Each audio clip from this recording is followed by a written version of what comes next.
नमस्कार, उत्तराखंड न्यूज में आपका बहुत बहुत स्वागत है। चलिए देखते हैं उत्तराखंड की 15 फटाफट बड़ी खबरों को। इससे पहले आप न्यूज को कहां से देख रहे हैं, कमेंट में बताना बिल्कुल न भूलें। जंगल की आग पर काबू पाने को लेकर सरकार का प्लान, बुझाने वालों को मिलेगा 1 लाख तक का इनाम। जंगल की आग बुझाने पर प्रदेश सरकार वनाग्नि प्रबंधन समितियों को 25,000 रुपए से लेकर 1 लाख रुपए तक का इनाम देगी। वहीं विशेष परिस्थितियों में हेलीकॉप्टर की भी मदद ली जाएगी, ये कहना है वन मंत्री सुबोध उनियाल का। नौकायन पैराग्लाइडिंग पर रोक से सैलानी मायूस, जंगल की आग ने चौपट किया पर्यटन कारोबार। जंगल में लगी आग से भीमताल के पर्यटन कारोबारियों का कारोबार प्रभावित रहा। वहीं भीमताल झील में हेलीकॉप्टर के पानी भरने से नौकायन और पैराग्लाइडिंग करने की आस लिए पहुंचे सैलानियों को बिना नौकायन और पैराग्लाइडिंग के मायूस होकर लौटना पड़ा। तीर्थयात्रियों को मिलेगी स्लॉट बुकिंग और चलेगा टोकन सिस्टम, सर पर दौड़ेंगे ईवी वाहन। चारधाम यात्रा पर आने वाले तीर्थयात्रियों को दर्शन के लिए 1 घंटे से ज्यादा इंतजार नहीं करना पड़ेगा। पर्यटन विभाग स्लॉट पंजीकरण सत्यापन टोकन सिस्टम लागू करने जा रहा है। इसके लिए जिला प्रशासन, पुलिस व कार्यदायी संस्था जल्द ही स्थानों को चिन्हित करेगी। चारधाम यात्रा पर आए तो घाटी में घूमना ना भूलें, ट्रैकिंग के साथ होगा खूबसूरत वादियों का दीदार। चारधाम यात्रा में घूमने आ रहे हैं, ट्रैकिंग का भी शौक रखते हैं तो चेनाब वैली आपके लिए बेहतर विकल्प हो सकती है। यहाँ आने वाले हर पर्यटक का मन प्राकृतिक सुंदरता से मोहित हो जाता है। जैव विविधता से भी ये घाटी भरी हुई है। दूसरी फूलों की घाटी के नाम से प्रसिद्ध चेनाब घाटी में 300 से अधिक प्रजाति के फूल खिलते हैं। यूपी नोएडा से घूमने आया 8 लोगों का ग्रुप, नहाते समय युवक युवती गंगा में बहे, तलाश जारी। ऋषिकेश के लक्ष्मण झूला क्षेत्र में गंगा में नहाते समय एक युवक व युवती तेज बहाव में बह गए। एसडीआरएफ और जल पुलिस रेस्क्यू अभियान चला रही है, लेकिन अभी तक कोई सुराग नहीं मिल पाया है। तीर्थयात्रियों की संख्या सीमित करने का विरोध शुरू, होटल एसोसिएशन ने दी आंदोलन की चेतावनी। चारधाम होटल एसोसिएशन ने राज्य सरकार की चारधाम यात्रा के लिए तीर्थयात्रियों की संख्या सीमित करने का कड़ा विरोध किया।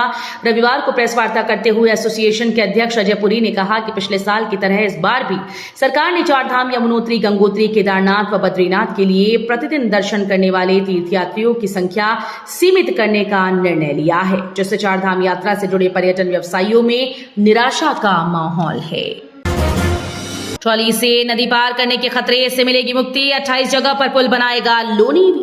उत्तराखंड को ट्रॉली से नदियों को पार करने के जोखिम से जल्दी मुक्ति मिलेगी। लोक निर्माण विभाग के स्तर पर संचालित हो रही 28 ट्रॉली के स्थान पर सरकार नए पुल बनाने जा रही है। विश्व बैंक से 3 ट्रॉलीज की जगह पुलों के निर्माण को मंजूरी मिल चुकी है। दून पुलिस के हॉकाई ड्रोन की चारधाम यात्रा मार्ग पर रहेगी नजर, चीता मोबाइल की भी होगी तैनाती। चारधाम यात्रा मार्ग पर दून पुलिस के हॉकाई ड्रोन निगरानी करेंगे। इसके लिए 4 ड्रोन हमेशा आसमान में उड़ते रहेंगे। यात्रा मार्ग पर होने वाली गतिविधियों पर नजर रखने के अलावा ये नियमों के उल्लंघन होने पर कार्रवाई भी करेंगे। बर्फबारी के बीच -0 डिग्री तापमान में डटे जवान, बर्फ हटाकर बना रहे रास्ता। हेमकुंड साहिब यात्रा मार्ग पर विषम परिस्थितियों में भी सेना के जवान बर्फ हटाने में जुटे हैं। मौसम बदलने पर बर्फबारी होने से तापमान माइनस में पहुंच जाता है, लेकिन इसके बावजूद जवान बर्फ हटाने के काम में जुटे हुए हैं। चारधाम में ऑनलाइन पंजीकरण के लिए श्रद्धालुओं की अधिकतम संख्या तय, मई तक बुकिंग फुल।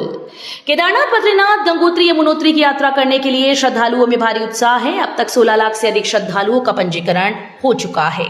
दबाव न बढ़े, इसलिए यात्रियों की प्रतिदिन दर्शन करने की संख्या निर्धारित की गई है। उत्तराखंड में वनाग्नि की घटनाओं के बीच वन विभाग के स्टाफ की छुट्टियां हुई कैंसिल, सीएम धामी ने दिए अहम निर्देश।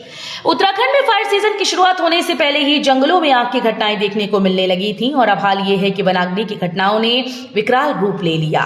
इसी के मद्देनजर उत्तराखंड मुख्यमंत्री पुष्कर सिंह धामी ने वन विभाग के अधिकारियों के लिए कुछ विशेष निर्देश जारी किए हैं। बिजली से रोशन होंगे चीन सीमा से लगे गांव, नेशनल ग्रिड से जुड़ेगी व्यास और दारमा घाटी। वाइब्रेंट विलेज की श्रेणी में आने के बाद सरकार अपने अवैतनिक सीमा प्रहरियों के लिए सुविधाएं विकसित करने में जुटी है। बिजली से वंचित गांव के लिए 85 करोड़ का बजट स्वीकृत हो चुका है। नेपाल सीमा से लगी उत्तराखंड के पिथौरागढ़ की धारचूला तहसील की व्यास घाटी के करीब 18 और दारमा घाटी के 12 से अधिक गांव को इसका लाभ मिलेगा। भारतीय युद्धपोत का ताबड़तोड़ एक्शन, पनामा ध्वज वाले जहाज पर हुए हमले का दिया करारा जवाब। भारतीय युद्धपोत INS कोची ने रविवार को पनामा ध्वजांकित कच्चे तेल टैंकर पर हमले से जुड़े समुद्री सुरक्षा घटना का ताबड़तोड़ जवाब दिया। भारतीय नौसेना के MV एंड्रोमेडा स्टार PM ने रविवार को इस बात की जानकारी दी। आरएसएस ने आरक्षण का कभी विरोध नहीं किया, वायरल वीडियो पर बोले मोहन भागवत। आरएसएस प्रमुख मोहन भागवत ने कहा कि संघ शुरू से ही संविधान के अनुसार सभी आरक्षणों का समर्थन करता रहा है, लेकिन कुछ लोग झूठे वीडियो प्रसारित कर रहे हैं। देश में लोकसभा चुनाव जारी है, 2 चरणों में 190 सीटों पर चुनाव हो चुके हैं। पहले भी कई पार्टीज के नेता भाजपा और आरएसएस पर आरोप लगाते रहे हैं कि वे आरक्षण खत्म कर देंगे। भारत के औद्योगिक सामान आयात में चीन की हिस्सेदारी बढ़कर 30% हुई।